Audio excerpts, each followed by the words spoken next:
કડકડતી ઠંડીમાં ઠૂઠવવા લાગ્યું ગુજરાત। 6 શહેરમાં 15 ડિગ્રીની નીચે તો 6 શહેરમાં લઘુત્તમ તાપમાનનો પારો ગગડીને પહોંચ્યો 17 ડિગ્રીએ। નલિયામાં નોંધાયું 12.4 ડિગ્રી તાપમાન।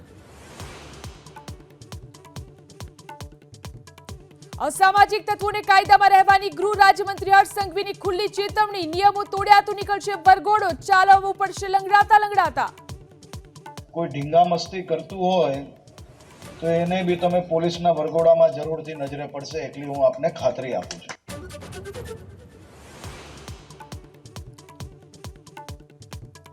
મહારાષ્ટ્રના મુખ્યમંત્રીના પદને લઈ આજે સસ્પેન્સનો આવશે અંત। આજે મળી શકે ભાજપ ધારાસભ્ય દળની બેઠક, તો એકનાથ શિંદે પણ કરશે પોતાના ધારાસભ્યો સાથે બેઠક।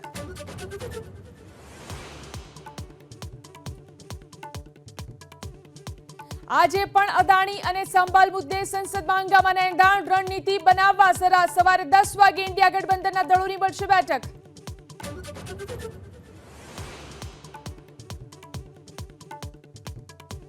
ભારત સહિત બ્રિક્સ દેશોને અમેરિકામાં નિકાસ પર 100% ટેરિફ લાદવાની ટ્રમ્પની ધમકી। અમેરિકન ડોલરને નબળો કરવાનું કોઈ પણ ષડયંત્ર સાંકી નહીં લેવાની ટ્રમ્પની ચીમકી।